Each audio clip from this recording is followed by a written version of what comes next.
Episode शुरू होता है, हम देखते हैं प्रिंसेस सेका को ढूंढ रही होती है, लेकिन सेका उसको कहीं भी नहीं मिलता। तो प्रिंसेस कहने लगती है, सेका कहाँ हो तुम। और दूसरी तरफ हम सेका को देखते हैं, यूकी सेका से कहने लगती है, लगता प्रिंसेस तुम्हें पसंद करने लगी है। तो सेका कहता हाँ। तो यूकी कहती मैं उससे फ्यूचर देखने में सक्षम होने के बारे में पूछताछ करना चाहती थी, और क्या तुम अपने फ्यूचर बताने वाली मैजिक का यूज वही काम करने के लिए नहीं कर सकते थे। तो सेका कहता है फ्यूचर बताना और फ्यूचर देखना अलग अलग चीजें हैं। फ्यूचर देखने के लिए टूल्स और एडवांस इन्फॉर्मेशन की जरूरत होती है, और वे कितना सीख सकते हैं इसकी एक लिमिट होती है, और फ्यूचर देखना पूरी तरह से अलग बात है। तो यूकी कहती क्या वह आपके लिए खतरा बन सकती है। तो सेका कहते नहीं, ये ठीक रहेगा। फिर उसके बाद हम देखते हैं आमी जा रही होती है, तो सेका झाड़ियों में से निकल आता है। तो आमी ये देख के कहती है मुझे ऐसा मत डराया करो। तो सेका कहता है सॉरी, और ये शॉर्ट लेके तुम कहाँ जा रही हो। तो आमी कहती है तुम्हारा भाई प्रैक्टिस करने में मेरी मदद कर रहा था, लेकिन मैं एक सिंगल मैच तक नहीं जीत सकी। तो सेका कहता है मैं नहीं चाहता कि लोग जाने कि वो मेरा भाई है। और सेका अपने मन में कहता है आमी गिलाय को बीट क्यों नहीं कर पाई, उसके पास टैलेंट भी है और वो हीरो भी है। तभी आमी कहती है तुम यहाँ क्या कर रहे हो। तो सेका कहता है प्रिंसेस से छुप रहा हूँ। तो आमी कहती हाँ वो तुम्हें सच में पसंद करती है और हम कल जा रहे हैं, तो जाने से पहले थोड़े टाइम के लिए तुम उससे बात क्यों नहीं कर लेते हो। फिर उसके बाद हम देखते हैं सेका प्रिंसेस से कहता है तुम किसी को चेस खेलने के लिए नहीं कहोगी। तो प्रिंसेस कहती अब कोई और मेरे अगेंस्ट नहीं खेलेगा, और वो कहते हैं वे जीत नहीं सकते हैं। और सेका क्या तुम्हें पता है चेस कैसे खेलते हैं। तो सेका कहता है मुझे रूल्स पता है। तो प्रिंसेस कहती तो मेरे साथ खेलो। तो सेका कहता अगर तुम्हें कोई नहीं हरा सकता है तो मेरे जैसे नौसिखी को कोई उम्मीद नहीं है। तो प्रिंसेस कहती तो मैं कम पीसेस के साथ खेलूंगी और तुम पहली चाल चलो सेका। तो सेका कहता है तुम्हें यकीन है पीछे हटने के लिए काफी अच्छा नहीं हो, तो मैं सच में जीत जाऊंगा। तो प्रिंसेस कहती अगर तुम इतने इंसिस्टेंट हो तो हम कुछ शर्त क्यों नहीं लगाते। तो सेका कहता है शर्त। तो प्रिंसेस कहती हाँ, हारने वाले को एक काम करना होता है जो जीतने वाला कहता है चाहे वो कुछ भी हो। तो सेका कहता ये बहुत बड़ी चीज है। तो प्रिंसेस कहती अगर ऐसा कुछ है जो तुम नहीं कर सकते तो तुम मना कर सकते हो। तो ये सुन के सेका भी मान जाता है और वो दोनों चेस खेलने लगते हैं। फिर थोड़ी देर बाद हम देखते हैं प्रिंसेस कहती सेका तुम्हें क्या लगता है दुनिया में सबसे स्ट्रॉन्गेस्ट चेस का पीस क्या है। तो सेका कहता है इस मामले में तुम और मैं होंगे,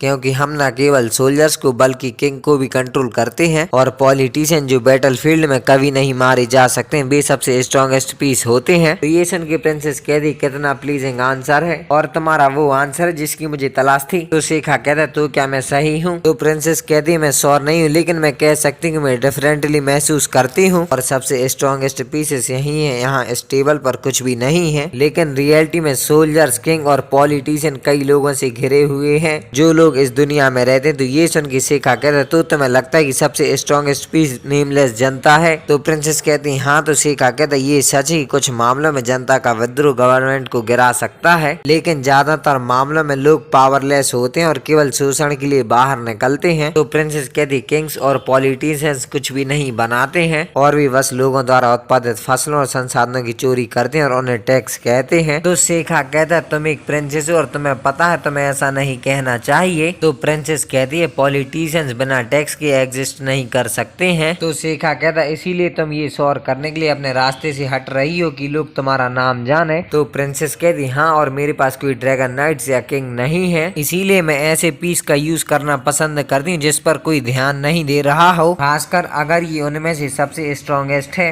वैसे मैं इसे जीतने जा रही हूँ। तो सेका कहता है तुम इसे पहले ही देख चुकी हो अपने फ्यूचर साइड से, और तुम्हें पता था कि गिलाय मुझसे फाइट हार जाएगा और वे वोट तुम पर गिर पड़ेंगे, इसीलिए जब गिलाय ने मुझसे कहा कि तुम फ्यूचर देख सकते हो तो मैं फाइनली समझ गया। तो प्रिंसेस कहती है मैं श्योर नहीं थी कि मैं तुम्हें कैसे बताने जा रही हूँ। जब मैंने इस पावर को सीखा तो मुझे अपने जन्म का रीजन रियलाइज हुआ। तो ये सुन के सेका कहता है फ्यूचर देखने की एबिलिटी से एम्पायर की मदद करने के लिए। तो प्रिंसेस कहती है नहीं, भले ही तुम फ्यूचर देख सको वह बदल जाता है। और जब मुझे ये रियलाइज हुआ तो मैंने डिसाइड किया कि बंद कमरे में बैठने के बजाय मैं खुद डिसाइड करूंगी मैं अपनी लाइफ कैसे जीऊंगी। और सेका तुम बहुत बुरी तरह हार रहे हो, तो क्या तुम कंटिन्यू करना चाहोगे। तो सेका कहता है ऑफ कोर्स मैं करूंगा और मैं एंड तक हार नहीं मानूंगा, लेकिन थोड़ी देर में सेका सरेंडर कर देता है और कहने लगता है कि तुम सच में स्ट्रांग हो। तो प्रिंसेस कहती है तुम मुझे ये नहीं बताने जा रहे कि ये अनफेयर है कि मैं फ्यूचर देख सकती हूँ। तो शेखा कहता है नहीं, मुझे लगता है कि तुम इस गेम में स्ट्रांग हो। तो प्रिंसेस कहती है ये मुझे खुश करता है, लेकिन मैं चाहती हूँ कि तुम कहो कि मैं इतना अनफेयर काम कभी नहीं करूंगी। तो शेखा कहता है बेशक मेरे पास ये जानने का कोई तरीका नहीं है। तो प्रिंसेस कहती है फिर तुम मुझ पर क्या भरोसा करोगे। तो शेखा कहता है ज्यादातर लोग कहेंगे कि मुझे बताओ कि तुम वास्तव में क्या सोच रही हो या मुझे अपनी एक कमजोरी बताओ। तो प्रिंसेस कहती है ठीक है, मैं तुम्हें एक कमजोरी बताती हूँ। जब मैं छोटी थी तो मुझे स्टू से डर लगता था।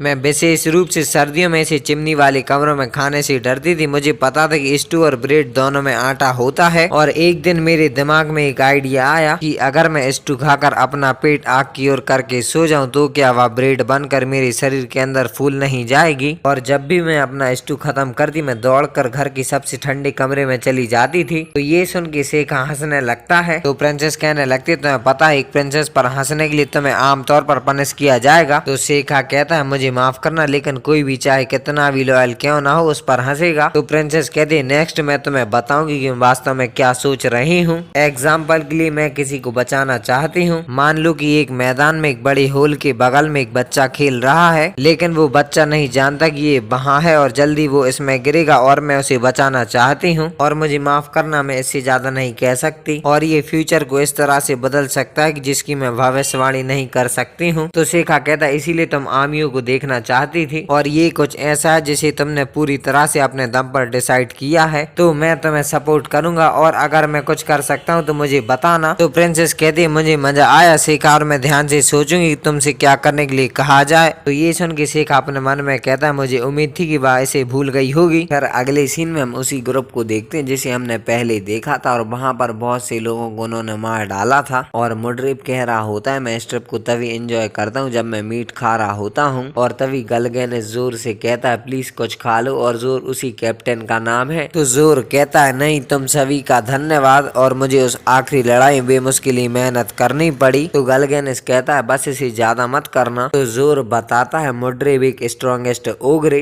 और लोनी एक पावरफुल तेमर और पेरसेलारिया जो ईविल आई यूज करती है और गलगैन एक डेविल एक कैंडिडेट जो ब्लैक क्लैन का नेक्स्ट हेड बनेगा। और जोर अपने मन में कहता है वे सभी स्ट्रॉन्ग हैं और वे इस जर्नी के दौरान और स्ट्रॉन्गर हो गए हैं और दूसरों की स्ट्रेंथ देखने की ये पावर ऐसे समय थी जब इसने मुझे अपसेट किया, लेकिन ये मैटर नहीं करता, ये मुझे अपना गोल हासिल करने में मदद करेगी। फिर उसके बाद हम देखते हैं रफ्ट शेखा से कहता है तुम डिसाइड करना तुम क्या करने जा रहे हो जब तुम लोअर ग्रेड से ग्रेजुएट होगे और फादर चाहते हैं कि तुम अपनी स्टडीज जारी रखो। तो शेखा कहता है हाँ मुझे पता है और शेखा अपने मन में कहता है मैं लास्ट मिनट तक एडवेंचर बनने की इच्छा के बारे में चुप रहूंगा। तभी रफ्ट कहता है ईफा तुम पूरे टाइम यहाँ काम करती रही, क्या तुम्हें रेस्ट मिला। तो ईफा कहती मैं ठीक हूँ और आप भी अपनी हेल्थ का ध्यान रखना। तो रफ्ट आमी और मेविल से कहता है तुम दोनों भी अपना ध्यान रखना और अगर तुम्हें कभी मौका मिले तो यहाँ दोबारा आना। तो आमी कहती थैंक यू और मेविल कहती मैं हमेशा के लिए यहाँ रहना चाहती थी और अब मुझे पता चला कि क्यों कुछ लड़कियां कहती कि वे एक नॉवल से शादी करना चाहती हैं। तो शेखा कहता है यहाँ तक कि तुम एक नॉवल से शादी करती हो तो इसका मतलब ये नहीं है कि तुम पूरे दिन स्वस्थ रहो। और तभी ग्लाय कहता है शेखा ये जाने का समय है जल्दी करो। तो रफ्ट कहता है ग्लाय, तो ग्लाय कहता है क्या और तुम कैपिटल में एक बार आ रहे हो ना तो हम तब एक दूसरे को देख सकते हैं। तो प्रिंसेस कहती हाँ ये सही है, ये मानते हुए कि मुझे पकड़ने के लिए भेजे गए असासिन से लड़ते हुए ग्लाय मरता नहीं है। तो ग्लाय कहता है ऐसा मत कहो ये सच हो जाएगा। तो प्रिंसेस कहती है मैं कह रही हूँ कि ये जोक है तो इसके बारे में चिंता मत करो। और तभी शेखा रफ्ट के पास आके कहता है बाय ब्रदर रफ्ट अपना ध्यान रखना और फिर वो सभी वहाँ से निकल जाते हैं। फिर उसके बाद हम देखते हैं शेखा कहता है क्या तुम्हारे लिए यहाँ रहना सेफ है ब्रदर ग्लाय और तुम सोल्जर्स के कैप्टन हो है ना। तो ग्लाय कहता है मेरी पहली प्रायोरिटी है प्रिंसेस की रक्षा के लिए उसके पास रहना और अगर कुछ होता है तो मैं प्रिंसेस की रक्षा करते हुए सोल्जर्स को कमांड दूंगा। और थोड़ी ही देर में शेखा की आगे वाली कैरेज पर अटैक होता है और ये चीज सभी को पता चल जाती है। तो शेखा अपने कैरेज के रूफ के ऊपर चढ़ जाता है और तभी कुछ डाकू शेखा के ऊपर तीर चलाने लगते हैं। तो शेखा एक जुत्सु यूज करता है और उसके चारों ओर काले बादल बन जाते हैं और वो डाकू शेखा के ऊपर तीर चलाने लगते हैं, लेकिन लेकिन शेखा को कुछ भी नहीं होता है। तो शेखा हंसने लगता है और कहने लगता है तुम्हें एम बनाना सीखना होगा। और तभी उन डांगों का लीडर कहने लगता है उस मेज को मैजिक से हिट करो। तो एक डांगू शेखा के ऊपर मैजिक से अटैक करता है, लेकिन शेखा अपने सामने बैरियर बना लेता है और शेखा को कुछ भी नहीं होता है। तो ये देख के उन डांगों का लीडर कहने लगता है उस मेज को छोड़ो और टारगेट को पकड़ो। और तभी ग्लाय कैरेज से बाहर निकल के कहता है तुम सभी के पास ये मौका है हॉली प्रिंसेस को बचाने का। और ग्लाय सारे सोल्जर्स को कमांड देता है। तो सारे सोल्जर्स उन डांगों पर अटैक करने लगते हैं। और तभी प्रिंसेस कहती है शेखा क्या तुम दुश्मनों को जिंदा पकड़ सकते हो। तो शेखा कहता है जैसी तुम्हारी इच्छा। और शेखा बॉडी एलिमेंट का यूज करके सभी डांगों को पकड़ लेता है। फिर उसके बाद हम देखते हैं आमी कहती है मैं सोच रही थी कि वो शोर क्या था और तुमने उन सबको पकड़ लिया। तो शेखा कहता है हाँ, और रुको तुमने बिल्कुल नोटिस तक नहीं किया। तो तभी ईफा कहती ये अजीब है कि वे एक आर्मी के एस्कॉर्ट के साथ एक कैरेज पर अटैक करेंगे। तो शेखा कहता है हाँ, और तभी ग्लाय आगे कहता है शेखा तुम्हें प्रिंसेस बुला रही हैं। फिर उसके बाद हम देखते हैं प्रिंसेस उन असासियंस को कैप्चर करने के लिए शेखा को थैंक्स कह रही होती है। तो शेखा कहता है तुमने अपने पॉलिटिकल एनिमी के खिलाफ एविडेंस के तौर पर काम करने के लिए उन्हें जिंदा पकड़ लिया। तो प्रिंसेस कहती हाँ, और मुझे पता लगाना होगा कि उन्हें किसने भेजा था। तो शेखा कहता है क्या तुम उन सभी को कैपिटल ले जाने की प्लानिंग कर रही हो। तो प्रिंसेस कहती हाँ। तो शेखा कहता है लेकिन ये कोशिश करना और उन सभी को लाना एक गलती है। क्या होगा अगर वे बॉन्ड से बाहर निकलने और हम पर फिर से अटैक करने का कोई रास्ता ढूंढ लें। तो प्रिंसेस कहती है वे ऐसा कुछ भी नहीं करेंगे क्योंकि उनके लिए अगले अटैक का वेट करना सुरक्षित है। तो शेखा कहता है तुम्हारा मतलब कि वहाँ एक और ग्रुप है, और क्या ये और भी खतरनाक नहीं है। तो प्रिंसेस कहती नहीं, इसके बारे में चिंता करने की कोई जरूरत नहीं है क्योंकि वे जिसका इंतजार कर रहे हैं वो नहीं आएगा और कोई और अटैक नहीं होगा। यही उनकी डेस्टिनी है और वो फ्यूचर कभी नहीं आएगा। फिर उसके बाद हम देखते हैं प्रिंसेस आमियो से कहती है मुझे यकीन है कि मुझे तुम्हें इनवाइट करने का मौका मिलेगा। तो आमियो कहती है हाँ, किसी भी टाइम। और तभी ग्लाय कहता है प्रिंसेस अंदर जाने का समय हो गया है। तो प्रिंसेस कहती है ठीक है, और ग्लाय कहता है बाय शेखा। तो शेखा कहता है हाँ, और तुम अपना ध्यान रखना ब्रदर ग्लाय, और प्रिंसेस तुम भी। तो प्रिंसेस शेखा से कहती है मैंने सोचा था कि हम फ्रेंड्स बनेंगे लेकिन मुझे नहीं लगता। तो शेखा कहता है बिल्कुल ये ठीक है। तो प्रिंसेस कहती है शेखा मैं तुम्हारी साइड हूँ, चाहे कुछ भी हो जाए प्लीज इसे भूलना मत। और ये कह के प्रिंसेस वहाँ से चली जाती हैं। फिर उसके बाद हम जोर और उसके ग्रुप को देखते हैं और जोर कह रहा होता है हमारी मंजिल करीब है, जैसे कि हमारी जर्नी का ये एंड है। और एक बार जब हम हीरो को हरा देते हैं तो वो हमें जिंदा भागने नहीं देंगे और हमेशा ये एक तरफा जर्नी रही है। और हम सभी डीमंस की खातिर हीरो को हरा देंगे और जब हम ऐसा कर लेंगे तो हम सब एक साथ घर जाएंगे। तो मोड्रेव कहता है तुम किस बारे में बात कर रहे हो, ये हमेशा से प्लान रहा है। तो पार्सलेरिया कहती मैं अपने फूटून में जाना चाहती हूँ और लंबी समय तक सोना चाहती हूँ। और ये सब आपस में बातें कर रहे होते हैं। तो जोर कहता है हम सब मिलकर इस महान मृत्यु को अचीव करेंगे हमारे फ्यूचर के लिए और डीमंस के फ्यूचर के लिए। तो बस ये एपिसोड यहीं पर खत्म होता है। आई होप आप सभी को वीडियो पसंद आई होगी। तो मैं मिलता हूँ अगले एपिसोड के साथ बहुत जल्द, तब तक ले